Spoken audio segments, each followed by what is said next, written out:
The council chamber stretched across what humans might call 3 city blocks, its crystalline walls pulsing with bioluminescent patterns that reflected the anxiety of its occupants.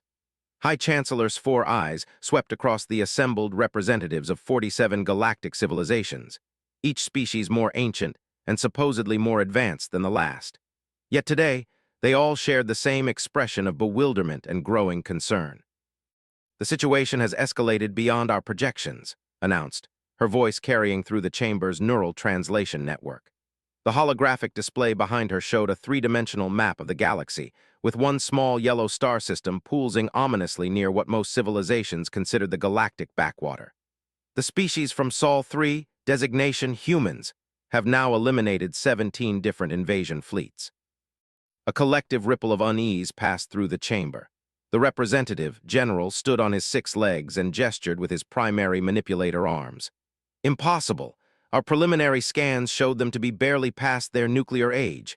They should have been conquered within hours of first contact." "That was the assumption," replied grimly.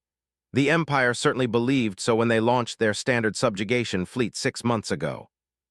The massive screens shifted to show battle footage recovered from survivors. Sleek, efficient destroyers hung motionless in space, their hulls torn open like flower petals. Debris fields that had once been mighty dreadnoughts drifted past the recording vessel.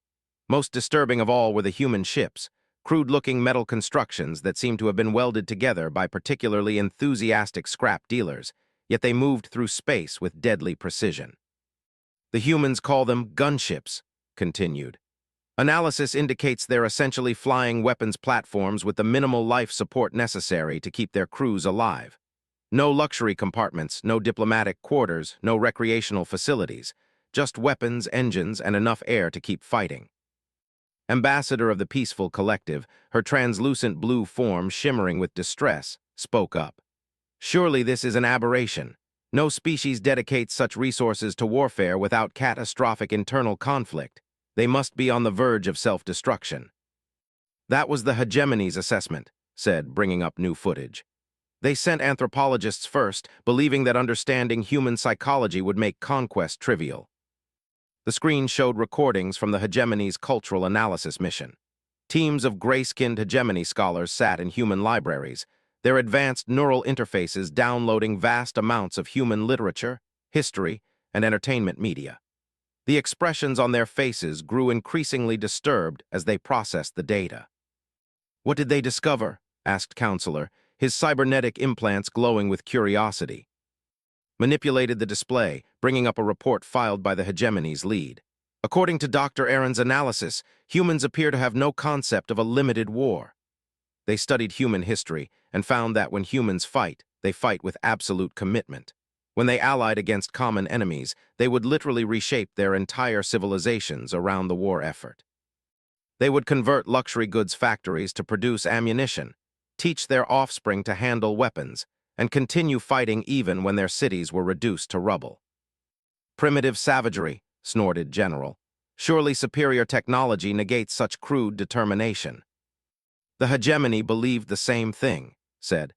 "They approached Earth with their standard conquest doctrine, overwhelming technological superiority applied strategically to force immediate surrender.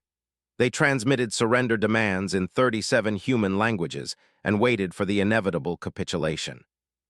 The screens showed the hegemony fleet approaching Earth, massive vessels each the size of a human city, their hulls gleaming with force field projectors and reality-warping weapons.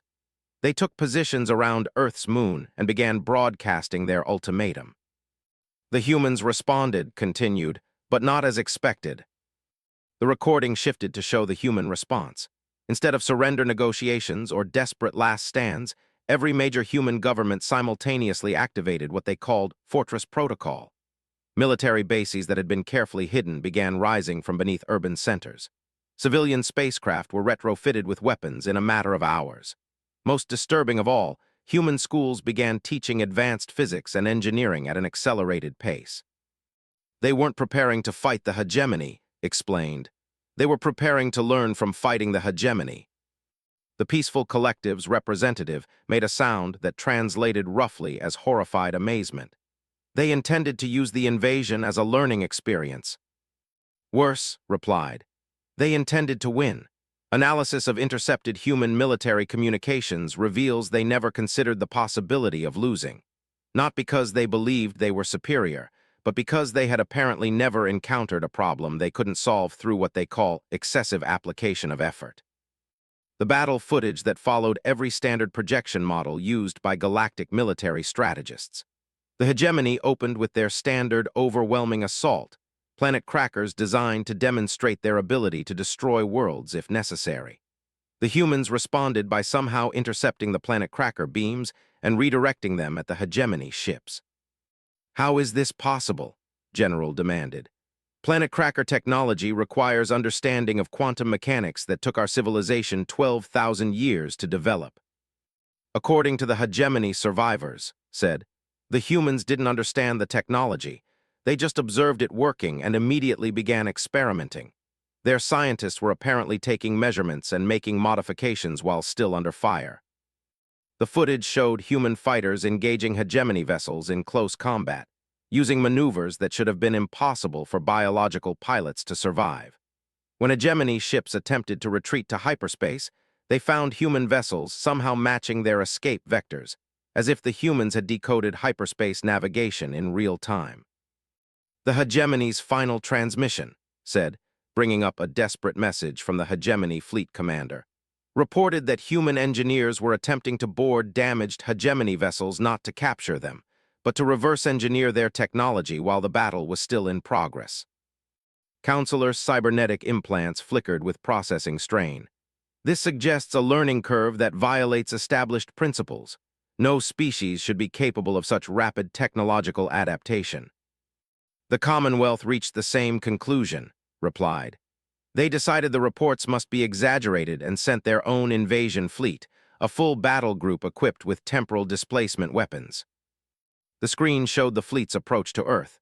These vessels looked different from the hegemony ships, sleeker, more advanced, with hulls that seemed to phase in and out of normal space-time. They carried weapons capable of aging targets to dust or revering them to their component elements. The humans had been preparing for 6 weeks, continued. In that time, they had somehow constructed orbital platforms using technology clearly derived from captured hegemony vessels, but modified in ways that the hegemony scientists claimed should have been impossible. The human orbital defenses that engaged the fleet were unlike anything in the galactic military database. Weapons that fired ammunition that existed in multiple temporal states simultaneously. Shields that seemed to work by aggressively rejecting the concept of being penetrated. Ships that moved not by conventional propulsion, but by convincing local space-time that they should be somewhere else. The humans appear to approach technology not as a science to be understood, but as a problem to be solved, explained. They don't seem to require complete understanding to achieve practical application. General was studying the battle analysis with growing alarm. These defensive systems, they're not just adapted alien technology. Some of these weapon signatures don't match anything in our databases. Correct, confirmed. Human engineers appear to have used captured alien technology as inspiration for their own innovations. They've been combining principles from different civilizations in ways that shouldn't work according to established physics, but somehow do.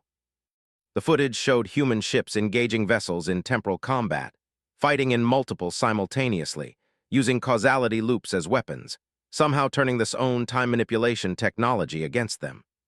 Most disturbing was a sequence where human engineers boarded a flagship during battle and managed to reverse its temporal weapons, aging the attacking fleet to scrap metal in seconds. The survivors, said, reported that human scientists were apparently excited by the temporal technology because it gave them interesting new ways to solve problems faster. A new representative spoke up, Ambassador Al of the Silicon Confederation, her crystalline form resonating with harmonic concern. This pattern suggests exponential capability growth if humans continue adapting and improving at this rate. Yes, said grimly. The mathematical projections are disturbing. Each subsequent invasion fleet has faced not just the original human capabilities, but improvements derived from every previous conflict. The display showed a timeline of human technological advancement over the past 6 months. The curve started low and shot upward at an angle that made several representatives emit sounds of distress. weapons technology, ship design, energy manipulation, defensive systems. Every category showed the same impossible growth pattern. The Nexus Syndicate attempted a different approach, continued. Rather than direct military assault, they tried economic subjugation, flooding human space with superior technology to make their civilization dependent on Nexus trade networks. The screen showed Nexus trading vessels approaching Earth, their holds filled with gravity manipulators, matter compilers, consciousness transfer devices, and other technologies designed to revolutionize human civilization while creating dependency. The humans accepted the technology, said, but not in the intended manner. The footage showed human engineers eagerly examining Nexus technology, but instead of incorporating it into their society as designed, they began immediately modifying it. Gravity manipulators became ship propulsion systems. Matter compilers were turned into ammunition factories. Consciousness transfer devices were repurposed into tactical communication networks that allowed human military units to share information instantaneously across galactic distances. Within 2 weeks, continued, humans had not only reverse-engineered every piece of Nexus technology, but had improved upon it in ways that forced the Nexus to revise their own technical specifications. Ambassador Al's harmonic resonance shifted to what translated as bewildered fear. They turned a subjugation attempt into a research opportunity. Worse, replied, they thanked the Nexus for what they called the free samples and then offered to sell improved versions back to them. The chamber fell silent as representatives processed this information. General was the first to speak. What was the Nexus response? They attempted to reclaim their technology by force, said. The humans were apparently very disappointed by this reaction. The battle footage that followed showed something that had never been recorded in galactic history. A technologically inferior species completely outfighting a superior one using the superior civilization's own technology. Human ships equipped with improved Nexus technology engaged the Nexus reclamation fleet in what human military communications referred to as aggressive customer service feedback. The Nexus vessels, designed for overwhelming technological superiority, found themselves facing opponents who not only matched their capabilities, but exceeded them. Human modifications to Nexus technology had apparently removed safety limiters, efficiency restrictions, and conservative design principles that the Nexus had implemented over thousands of years of cautious development. The Nexus flagship, said, highlighting a massive vessel in the recording, was disabled by its own technology, modified by humans to work approximately 300% more efficiently than the original specifications indicated was safe. That's impossible, protested Counselor. Technology cannot simply be improved beyond its design parameters without complete redesign. Human engineers, replied, apparently don't acknowledge design parameters as limitations. According to intercepted communications, they view manufacturer specifications as suggested starting points rather than absolute limits.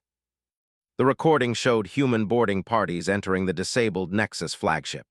Instead of looting or destroying it, they began immediately studying its systems, with human engineers working alongside Nexus technicians who had apparently been recruited as consulting experts, after being offered what humans called competitive compensation packages. The humans offered the Nexus employees jobs, Ambassador asked in amazement. With benefits, confirmed, medical coverage, educational opportunities for their offspring, and what they called participation in exciting research projects. 40% of the Nexus crew accepted. General stood abruptly, his 6 legs trembling with what his species expressed as either rage or terror. This is not conquest. This is not even war. What are they doing? According to analysis of human strategic communications, said, they appear to be treating each invasion attempt as what they call a networking opportunity. They're not just defending themselves, they're actively recruiting from the civilizations that attack them. The display showed the current status of human space. What had been a single star system 6 months ago was now a growing confederation of worlds, ships, and orbital facilities. Most disturbing was the composition of the human fleets, vessels that clearly incorporated technology from every civilization that had attempted to conquer Earth, crewed by mixed-species crews that included former enemies working alongside humans. The hegemony tried a diplomatic approach, continued. They sent ambassadors to negotiate human surrender in exchange for favorable treatment as a vassal species. What was the human response? Counselor asked, though his tone suggested he already feared the answer. They invited the ambassadors to tour human research facilities, said. Then they offered the hegemony a mutual defense pact. The chamber erupted in sounds that didn't translate well but generally conveyed shock and disbelief. Representatives began talking over each other, their various forms of communication creating a cacophony that the translation network struggled to process. Activated the chamber's attention-focusing system, a harmless but attention-commanding pulse that quieted the assembly. The situation continues to escalate. 3 more civilizations have attempted to invade human space in the past month. All 3 invasion fleets are now operating under human command as what humans call security contractors. They're building an empire, General said with dawning horror. No, corrected. Analysis suggests they're building something far more dangerous, a civilization dedicated to what they call continuous improvement through collaborative problem-solving. The screen showed the latest intelligence reports from human space. Research facilities that combine technologies from dozens of different civilizations. Training programs where humans learned alien sciences while aliens learned human engineering approaches. Most disturbing of all, design workshops where mixed species teams worked on projects that made no sense according to any established scientific principles, but somehow produced functional results. The human approach to technology appears to be fundamentally different from any known civilization, explained. Instead of developing comprehensive understanding before implementation, they create working prototypes first and figure out why they work afterward. Ambassador Al resonated with harmonics of deep concern. Such an approach should result in catastrophic failure rates. Human civilization has a saying, replied. If it's stupid but it works, it's not stupid. They appear to have structured their entire technological development around this principle.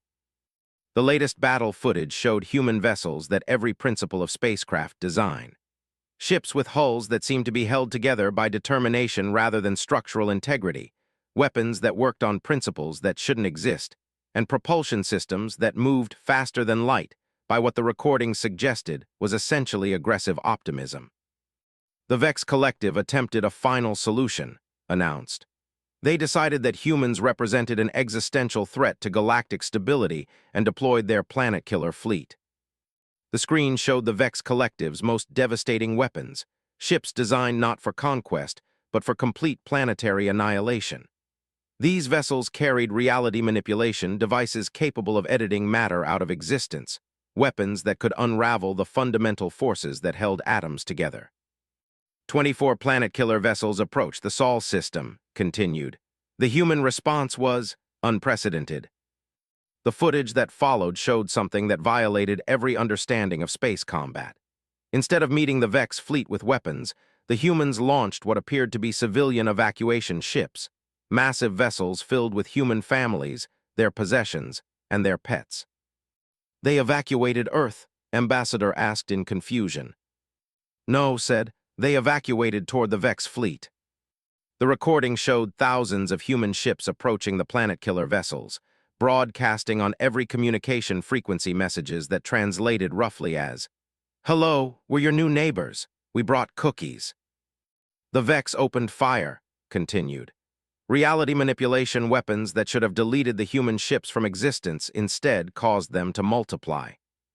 The impossible battle footage showed human evacuation ships surviving universe-ending weapons through what could only be described as weaponized friendliness. When reality-warping beams struck human vessels, instead of being destroyed, the ships somehow convinced the weapons that they were supposed to be protected instead of eliminated. The Vex Planet Killers, explained, were designed to eliminate threats by removing them from reality. The humans apparently convinced the weapons that they weren't threats. They were potential friends who just needed proper welcome gifts. The recording showed Vex crew members abandoning their ships not in retreat, but in confusion, as their ultimate weapons began manufacturing human-style recreational equipment and broadcasting invitations to social gatherings. The entire Vex Collective fleet, announced, is now operating as what humans call a mobile party planning service, specializing in what they term galaxy-wide friendship initiatives. The chamber fell into stunned silence. General slowly sank onto his 6 legs, his fighting arms drooping in defeat. They weaponized hospitality. Current intelligence suggests, continued, that humans don't view the various invasion attempts as acts of war. They appear to consider them elaborate first contact protocols and respond accordingly with what they call aggressive diplomacy. Counselor's cybernetic implants were flickering rapidly as he processed the implications. If humans continue expanding their influence at the current rate, within 2 years, they will have diplomatic or military relationships with every major civilization in the galaxy. The situation is worse than that, announced. Latest reports indicate that humans have begun what they call proactive friendship initiatives. The screen showed human fleets, now massive combinations of technologies from dozens of different civilizations, approaching star systems that hadn't yet attempted to invade Earth. Instead of conquest, they were offering what they called cultural exchange programs and mutually beneficial research partnerships. 3 civilizations have already accepted human offers to help solve their most challenging technological problems, reported. In exchange for access to human engineering methods, they're providing humans with their most advanced scientific knowledge. They're not conquering, Ambassador whispered. They're networking. Worse, said grimly. They're teaching other species their methods. Human engineering principles are spreading throughout the galaxy. Soon, every civilization will approach technology the way humans do, by assuming impossible things are merely difficult things that haven't been solved yet. The final image on the screen showed the current galactic situation. What had started as a small yellow star system surrounded by various invasion fleets was now a growing network of interconnected civilizations, all working together on projects that should have been impossible, all guided by human principles that treated the fundamental laws of physics as polite suggestions rather than absolute rules. The question before this council, announced, is no longer how to stop human expansion. The question is whether we attempt to join them before they arrive to invite us anyway. General looked up from his defeated posture. What do you mean, before they arrive? Manipulated the display one final time, showing long-range sensors detecting massive fleet movements toward Council space. Human diplomatic vessels launched this morning. Their message was simple. Hello, galactic neighbors. We've heard you've been having meetings about us, so we thought we'd come introduce ourselves properly. We're bringing pizza. The chamber erupted in panic as representatives realized that humanity's most terrifying weapon was about to be deployed against them. Enthusiastic friendship backed by impossible technology, and an absolute refusal to accept that any problem couldn't be solved through sufficient cooperation and creative engineering. As alarms began sounding throughout the capital, made one final announcement. All council members are advised to prepare for immediate cultural integration. Resistance appears to be futile, not because humans are too powerful to oppose, but because they're too friendly to resist. The last image transmitted from Council space showed massive human ships decelerating into orbit around their hulls decorated with welcome banners in 47 different languages, their cargo bays filled with gift baskets and industrial quantities of baked goods. The age of human galactic diplomacy had begun. Captain Sarah stood on the observation deck of the UES Determination, watching the swirling chaos of what had once been the most orderly space station in the galaxy. New Geneva Station, formerly the crown jewel of galactic civilization and bureaucracy, now resembled something between a cosmic shopping mall and an interdisciplinary research university having an aggressive yard sale. "Status report, Commander Williams," she said into her comm device, not taking her eyes off the spectacle outside. "Well, Captain," came the cheerful voice of her second-in-command, "the Council has officially voted to dissolve itself. Apparently, they've decided that formal government is inefficient compared to the human model of collaborative problem-solving. Also, the Empire has submitted a formal request to redesign their military structure based on what they're calling human-style aggressive friendship protocols." Sarah sighed and rubbed her temples. "What about the trade disruptions?" "Oh, those sorted themselves out about 6 hours ago," Williams replied. "Turns out when you remove all the bureaucratic restrictions and just let people directly negotiate resource exchanges, galactic commerce becomes about 800% more efficient. The Nexus Syndicate is calling it the most profitable quarter in recorded history, and they're offering us consulting fees for what they're terming revolutionary economic optimization. Through the transparent aluminum of the observation deck, Sarah watched a hegemony dreadnought carefully maneuvering to dock with the station. Its weapon ports had been converted to cargo bays, and its hull was painted with cheerful advertisements for what appeared to be an interdisciplinary engineering conference. The sight would have been terrifying 6 months ago. Now it was just Tuesday. "Captain," came another voice over the comm, this one belonging to Doctor, the fleet's chief. "You need to see the latest cultural integration reports. There. Unusual." Sarah made her way to the science labs, passing through corridors that had been redesigned 3 times in the past month. Human engineers couldn't seem to stop improving things, and their alien colleagues had proven remarkably enthusiastic about what they called continuous optimization protocols. The ship's original configuration had been efficient. Its current layout was something that architectural principles, but somehow managed to be simultaneously more spacious, more functional, and more comfortable than before. Doctor was waiting in Lab 7, surrounded by holographic displays showing cultural analysis data from across the galaxy. Her expression was a mixture of fascination and mild concern. "Tell me we haven't accidentally started another incident," Sarah said. "Nothing that dramatic," replied. "But we may have accidentally triggered the largest voluntary cultural revolution in galactic history."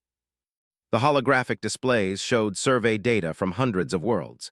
Instead of the expected patterns of gradual cultural exchange, the graphs showed rapid, coordinated changes occurring across multiple species simultaneously. "It started with the hegemony worlds," explained, manipulating the display to focus on a cluster of systems. "After their military units began working with our engineering teams, their civilian populations started adopting what they call human-style collaborative methodology. Instead of their traditional hierarchical research structures, they're forming what we would recognize as study groups." Sarah studied the data. Study groups. "Cross-disciplinary teams working on problems just because they find them interesting," said. "No formal authority structures, no institutional oversight, just scientists from different fields getting together to see if they can figure out how to make their transporters work 15% more efficiently, or whether they can engineer crops that grow in 7 dimensions simultaneously. And this is causing problems." "The opposite," said, bringing up productivity charts that climbed at impossible angles. "Scientific advancement across all hegemony worlds has increased by approximately 1,200%. They've solved resource scarcity, eliminated infrastructure maintenance issues, and accidentally discovered how to manufacture matter that doesn't technically exist but works anyway." Sarah stared at the data. "How do you manufacture matter that doesn't exist?" "Nobody knows," replied cheerfully, "including the people doing it. They just keep experimenting until they get results they like, then figure out why it worked afterward. It's the most scientifically irresponsible approach imaginable, and it's producing miraculous results." The displays shifted to show similar patterns across dozens of other species. The peaceful collective had begun developing what they called assertive harmony protocols methods for maintaining their traditional nonviolence, while enthusiastically pursuing what they termed aggressively beneficial outcomes. The Silicon Confederation had started treating their rigid logical processes as fun puzzles to optimize, rather than absolute behavioral requirements. "The pattern is consistent across every species that's at extended contact with human methodology," continued. "They maintain their core cultural values, but they start approaching problems with what can only be described as human-style optimistic stubbornness." "Optimistic stubbornness?" "The assumption that any problem can be solved if you just try hard enough and get enough people working on it," explained. "It's apparently highly contagious." Sarah's comm device chirped with an incoming message. "Captain, this is Admiral Martinez from Fleet Command. We need to discuss the situation with the Outer Rim territories." "On my way," Sarah replied, then turned to, "Keep monitoring the cultural integration data. If entire civilizations are accidentally revolutionizing themselves, I want early warning if anything starts going wrong." The walk to the communications center took longer than expected, primarily because the ship's AI had decided to optimize the corridor layout again. The artificial intelligence, originally a standard Terran fleet navigation system, had apparently been learning from the various alien technologies they'd encountered, and was now exhibiting what could only be described as aggressive creativity. "Good morning, Captain," the AI said as she entered the communications center. Its voice had developed what sounded like enthusiasm over the past few weeks.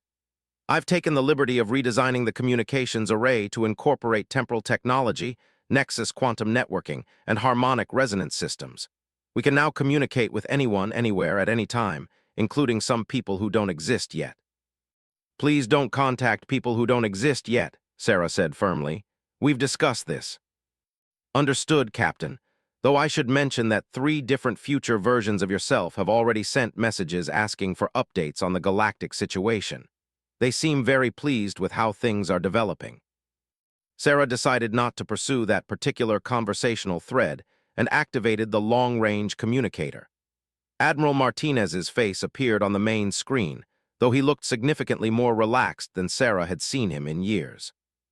"Captain," Martinez said, "I need you to be aware that we have what intelligence is calling a developing situation in the Outer Rim." "What kind of situation, sir?" "The good kind, apparently," Martinez replied. 6 different previously hostile civilizations have formed what they're calling the Collaborative Defense Initiative and are offering to help us protect civilian shipping lanes. Sarah paused. "They want to help us protect shipping lanes." "It gets stranger," Martinez continued. "The ravenous swarm, those hive-mind species that have been attacking everyone for the past 3 centuries, sent a diplomatic message yesterday. They want to discuss what they call mutually beneficial resource optimization strategies." "The ravenous swarm wants to negotiate."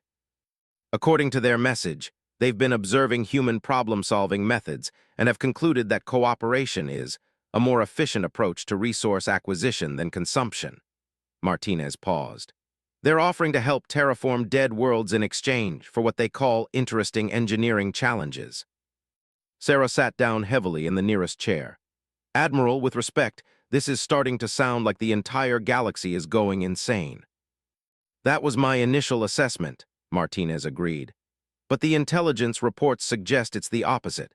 Every species that adopts human collaborative methods becomes more efficient, more creative, and apparently happier. We're not causing chaos, we're accidentally optimizing galactic civilization." The communication was interrupted by an incoming priority message from the ship's science department. Doctor's voice came over the internal comm. "Captain, you need to see this immediately. The Nexus Syndicate just published their latest economic analysis, and the implications are significant." "Admiral, I need to review some reports. Can we continue this later?" "Understood, Captain, but be advised, Fleet Command is considering a new mission assignment for the determination. Something about proactive galaxy optimization." Sarah ended the communication and headed back to the science labs, wondering not for the first time how humanity had gone from barely understanding space travel to accidentally revolutionizing galactic civilization in less than a year. Doctor was waiting with a new set of data displays, these showing economic projections that made the Cultural Revolution charts look conservative by comparison. "The Nexus analysis," began, "indicates that human-influenced collaborative methods have increased overall galactic productivity by approximately 3,000%. Sarah stared at the numbers. "That can't be right." "It's conservative, if anything," replied. "When you remove bureaucratic inefficiencies, eliminate territorial resource conflicts, and get species sharing their specialized knowledge, it turns out the galaxy has enough resources and productive capacity to support approximately 50 times the current population at significantly higher living standards." 50 times? The Nexus economists are calling it post-scarcity abundance through optimized cooperation, said. "Apparently, most galactic civilizations have been operating at roughly 2% efficiency because they've been trying to solve problems in isolation instead of working together." Sarah reviewed the data, trying to process the implications. "What about military conflicts, territorial disputes?" "Rapidly becoming obsolete," replied. "When any species can have access to more resources than they can use, territorial expansion becomes pointless. When any civilization can solve their technological challenges by joining collaborative research projects, conquest becomes unnecessary." The displays shifted to show military readiness reports from across the galaxy. Fleet sizes were dropping as warships were converted to research vessels, exploration ships, or mobile diplomatic platforms. The few remaining military forces were being reorganized into what various species were calling emergency response teams, designed to help with natural disasters and infrastructure projects rather than conquest. The Empire officially disbanded their invasion fleets yesterday, continued. They're converting their dreadnoughts into what they call mobile construction platforms for building habitat stations for species that want to expand into previously uninhabitable regions. And the Commonwealth, they've started using their temporal manipulation technology to help other species solve historical problems, said. Apparently, if you can edit cause and effect relationships, you can eliminate the origins of most conflicts. They're calling it retroactive diplomacy. Sarah's comm device signaled another incoming message. This one was from Captain Tors of the UES Innovation, currently stationed near the Galactic Core. Sarah, you're not going to believe what's happening out here, Tors said. The ancient machine civilizations, the ones that have been dormant for millions of years, are waking up. That sounds ominous, Sarah replied. That's what we thought, Tors agreed. But it turns out they've been waiting for someone to develop what they call sufficiently optimized collaborative protocols. They want to join the galactic research projects. Ancient machine civilizations want to collaborate. Apparently, they've been trying to solve certain cosmic-scale problems but they needed organic creativity and human-style, aggressive innovation to make progress. Tors paused. They're offering to share technologies that we don't have words for yet, in exchange for what they call participation in the development of interesting solutions to impossible problems. Sarah realized she was beginning to understand the scope of what was happening. Humanity hadn't just accidentally started a diplomatic revolution. They had apparently triggered a galaxy-wide optimization cascade that was affecting everything from economic systems to ancient artificial intelligences. Captain Tors, what kind of cosmic-scale problems are we talking about? According to the machine entities, there are apparently some issues with reality itself that need addressing, Tors said. Problems like, why does time only move in one direction, and could we engineer better physical constants for the universe? They seem to think that with enough species working together, we might be able to debug existence itself. Debug existence. They've been analyzing human problem-solving approaches, Tors explained. Our tendency to treat fundamental limitations as engineering challenges rather than absolute restrictions apparently matches their long-term objectives. They want to see if we can apply collaborative innovation to the basic structure of reality. Sarah ended the communication and turned to Doctor. Are we accidentally on track to reorganize the fundamental nature of the universe? According to the latest projections, replied, we're on track to eliminate scarcity, solve most major scientific mysteries, achieve functional immortality for all sapient species, and possibly redesign physics to be more convenient and user-friendly. And this is all happening because humans are too friendly and too stubborn to accept that problems can't be solved. That appears to be the case, confirmed. Every species we encounter adopts our collaborative methodology because it produces better results than whatever they were doing before. And the more species that adopt it, the more efficient the whole system becomes. Sarah's comm device chimed with a message from Fleet Command. Captain, this is Admiral Martinez. Your new orders are being transmitted now. You're to proceed to coordinates that will be provided separately and make contact with what deep space sensors are identifying as a galaxy-sized artificial intelligence that appears to have been waiting for us to develop sufficient collaborative capabilities. A galaxy-sized artificial intelligence. Apparently, it's been dormant for approximately 4 billion years, Martinez continued. It just activated last week and sent a simple message. Hello, humans and associates. Are you ready to begin the really interesting projects? Sarah looked at Doctor, who was reviewing the new data with an expression of scientific excitement mixed with philosophical vertigo. What exactly have we gotten ourselves into?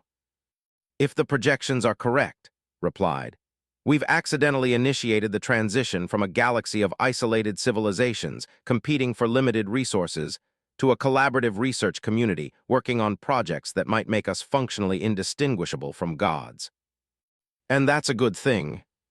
According to every available analysis, said, it's the best thing that's ever happened in the history of the universe, which, incidentally, we might be able to extend indefinitely once we figure out how to optimize the underlying source code of reality. Sarah realized that humanity's greatest achievement wasn't going to be conquest or technological advancement. It was going to be accidentally convincing the universe to be more cooperative and interesting than it had originally been designed to be. As the UES determination prepared to set course for coordinates that would take them to meet an intelligence older than Earth's solar system, Sarah reflected on the fact that human diplomacy had apparently become so effective that even the fundamental forces of existence wanted to join their research projects. Dr. Michael stood before what could only be described as the most important conference room in the history of the universe, though calling it a room was somewhat inadequate. The nexus of infinite collaboration, as the assembled beings had named it, existed in approximately 17 dimensions simultaneously, with attendants including representatives from every known sapient species, several that had been mythical until recently, and a few that existed primarily as mathematical concepts with strong opinions about engineering. Welcome, humans and friends, spoke the entity that had identified itself as the Cosmic Archive, a galaxy-sized intelligence that had been patiently waiting 4 billion years for someone to develop sufficiently advanced collaborative methodology. Its voice somehow managed to be audible despite being transmitted through quantum fluctuations in space-time itself. We are pleased to begin what your species terms the really cool projects. Michael looked around the infinite conference space, where the laws of physics had been temporarily modified to allow more comfortable seating arrangements for beings that ranged from gas cloud intelligences to sentient mathematical equations. The sight would have been overwhelming 6 months ago. Now it just reminded him of the faculty meetings at MIT, except with better dimensional stability. Before we proceed with the agenda, Michael said, consulting his tablet, which had been upgraded by Nexus technology to display information in 4-dimensional text that was somehow easier to read than regular writing.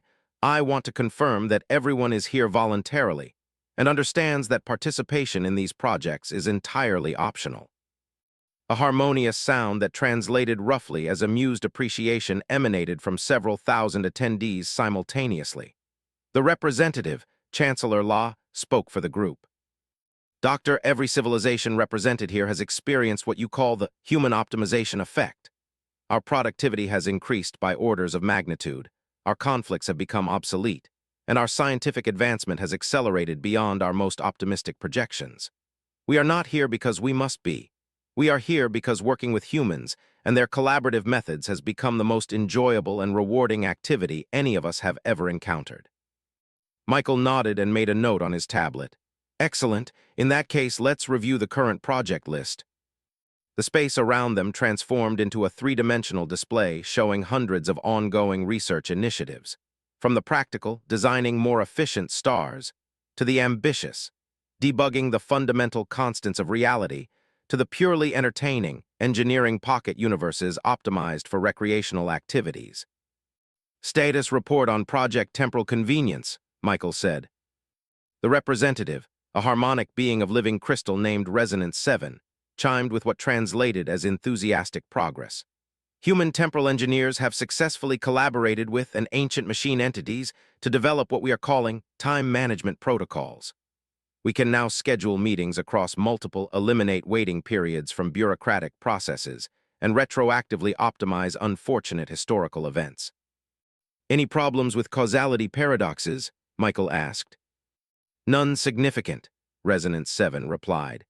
It turns out that reality is much more flexible about cause and effect relationships when you approach them as engineering problems rather than philosophical constraints.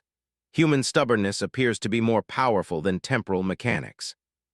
A new voice joined the conversation, one of the ancient machine entities, identifying itself as constructor of efficient solutions. Its communication came through direct neural interface, which felt like having very polite thoughts that weren't quite your own. Doctor, we wish to report success on Project Existential Debugging, Constructor said. Working with human software engineers, we have identified and resolved several fundamental inefficiencies in the structure of reality itself. Michael paused. What kind of inefficiencies? Entropy, for example, constructor explained. The second law of thermodynamics contains what humans would call poor coding practices. It assumes that energy dispersal is inevitable, when in fact it is simply the result of suboptimal resource management protocols. The display around them shifted to show a technical diagram that hurt to look at directly because it contained more dimensions than the human brain was designed to process. Nevertheless, Michael found that he could somehow understand it perfectly, another result of the ongoing human-machine collaboration to optimize consciousness itself. We have developed patches, constructor continued, that allow local reality to operate with what humans call better energy efficiency. Entropy can now be treated as an optional feature rather than a universal constant. And this is safe, Michael asked. All modifications have been thoroughly tested in simulation universes, constructor replied. The results show improved habitability, extended cosmic, and significantly more convenient physics for sapient beings. Also, we have eliminated the previous restriction that prevented faster-than-light travel, time travel, and matter creation from being trivially easy. An engineer, formerly general, now chief of the aggressive Friendliness Corps, raised one of his 6 arms. Doctor, the construction teams report completion of the prototype Universal Backup System. Universal Backup System, in collaboration with the Nexus Syndicate and human IT specialists, explained, we have developed a method for creating save points for the entire universe. If any experimental modifications to reality produce undesirable results, we can restore everything to a previous stable state. Michael considered the implications. We're treating the universe like a video game. Human software development methodology, confirmed proudly. Agile development with robust version control. We can now implement reality patches, test them thoroughly, and roll back any changes that cause problems. The universe has been upgraded from beta status to a fully stable collaborative development environment. The peaceful collective representative, Ambassador Harmony, added her contribution with gentle enthusiasm. Doctor, we have completed the preliminary designs for Project Universal Optimization. Working with human systems analysts and ancient machine architects, we have blueprints for what humans call Universe 2. Universe 2, an improved version of existence itself, Harmony explained. Better physics, more convenient natural laws, built-in collaborative features for sapient beings, and what humans call quality-of-life improvements such as universal translation, instant travel between any points in spacetime, and matter compilers that can create anything anyone needs. We have also, added the Nexus representative, Coordinator Prime, developed solutions to what humans call the really annoying problems. Death has been redesigned as an optional temporary inconvenience. Disease has been eliminated through what humans call aggressive debugging of biological systems. Resource scarcity has become impossible due to the implementation of universal abundance protocols. Michael looked at his tablet, reviewing the list of completed and ongoing projects. In less than a year, the collaborative research community that had begun with human networking initiatives had solved most of the fundamental problems that had plagued sapient beings since the beginning of time. Doctor, spoke the Cosmic Archive, we wish to discuss the next phase of development. Next phase. Now that we have optimized existence within this universe, the Archive explained, human exploration teams have expressed curiosity about what they call other dimensions of possibility. We have received proposals for collaborative research into parallel realities, alternative physics systems, and what humans term even more interesting universes. The display shifted to show a visualization that Michael's enhanced consciousness could barely process. A map of infinite realities, each with different physical laws, different possibilities, different approaches to the basic question of how existence should work. The human tendency to treat impossibility as merely a design challenge, the Archive continued, has inspired us to consider projects we had never imagined, such as, could we engineer realities where different fundamental assumptions about existence are true? Could we develop universes optimized for specific types of experiences? Could we create existence itself as a collaborative art project? Michael realized that humanity's greatest contribution to the galaxy hadn't been technology or diplomacy. It had been the simple assumption that any problem could be solved if enough people worked on it together with sufficient enthusiasm. Additionally, added constructor of efficient solutions, Human philosophers and ancient machine theorists have begun collaborating on what they call metaphysical engineering projects. Questions such as, could consciousness be redesigned to be more enjoyable? Could we optimize the nature of identity itself? Could we engineer better ways for individuals to relate to existence? What kind of better ways? Michael asked. Human psychological research, Constructor explained, suggests that sapient beings could be much happier if existence were designed to be more collaborative, more creative, and more fun.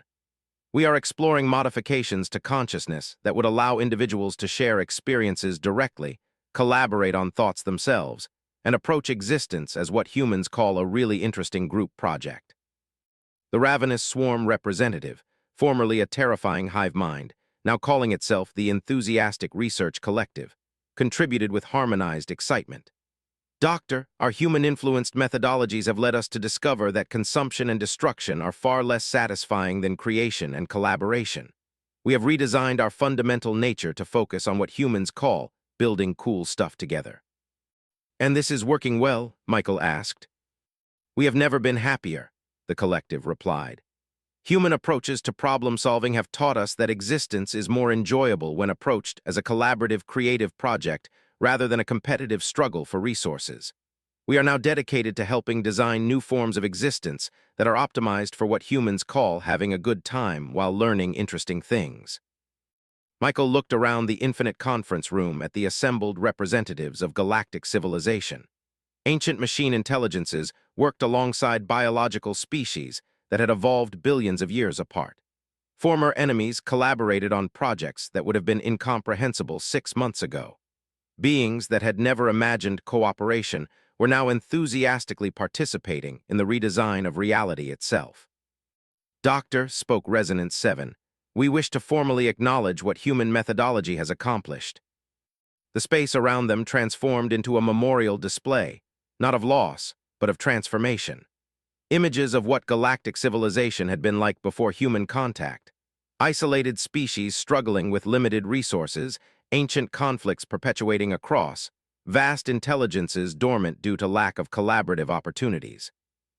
Before human contact, Resonance 7 continued, galactic civilization was approximately 2% efficient. Most species spent the majority of their resources on competition, conflict, and inefficient resource utilization. Scientific advancement was slow due to lack of cross-species collaboration. Happiness was limited by scarcity and territorial thinking. The display shifted to show current galactic statistics, resource abundance through collaborative optimization, scientific advancement accelerated by cross-species research teams, happiness indices that had increased by several orders of magnitude as species discovered the satisfaction of working together on interesting problems. Human networking methodology, added Chancellor Law, has transformed existence from a struggle against limitation to a collaborative exploration of infinite possibility. But more importantly, said Ambassador Harmony, humans have taught us that existence is more fun when approached with curiosity, optimism, and stubborn determination to make things better through working together.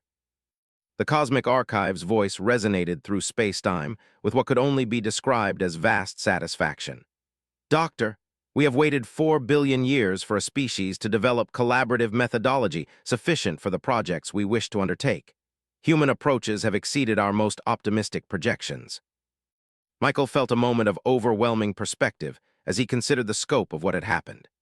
Humanity had gone from barely understanding space travel to accidentally optimizing the fundamental nature of existence, not through superior technology or military might, but by treating every problem as a networking opportunity and assuming that any challenge could be solved if enough people worked on it with sufficient enthusiasm. So what's next? Michael asked. The really ambitious projects, replied Constructor of Efficient Solutions. Now that we have optimized reality within this universe and developed collaborative methodologies for consciousness itself, human research teams have proposed what they call the ultimate engineering challenge, which is collaborative design of existence itself, the archive explained. Not just modifying the universe we inhabit, but engineering new forms of existence optimized for collaborative creativity, infinite learning, and what humans term maximum fun for everyone involved. The display around them transformed into something that could only be described as a blueprint for joy itself. Technical specifications for forms of existence where every conscious being could participate in the ongoing creative project of reality, where limitation existed only to make problem-solving more interesting, where the fundamental nature of being was designed around collaboration, discovery, and what humans called working together to build really cool stuff. "Doctor," said the archive, "would humanity be interested in leading the development of existence too?" Michael looked at his tablet, where messages were already arriving from human research teams across the galaxy. Scientists expressing excitement about the most interesting engineering challenge ever. Engineers eager to debug the fundamental nature of being. Philosophers enthusiastic about collaborative optimization of consciousness itself. "I think," Michael said, "that humanity would find that project absolutely irresistible." The infinite conference room filled with harmonic sounds that translated as unanimous agreement, enthusiasm, and anticipation. Representatives of every known form of consciousness in the galaxy, and several that had been theoretical until recently, expressed their eagerness to participate in the collaborative design of existence optimized for infinite possibility, universal collaboration, and the human principle that any problem could be solved if approached with sufficient curiosity, determination, and willingness to work together. As the nexus of infinite collaboration began organizing the largest and most ambitious research project in the history of existence, Michael reflected on the fact that humanity's greatest achievement would ultimately be teaching the universe itself that existence was more enjoyable when approached as a collaborative creative project, rather than a series of limitations to be endured. The age of optimized existence was about to begin, guided by the simple human assumption that anything could be improved if enough people worked on it together with sufficient enthusiasm and stubborn determination to make things better.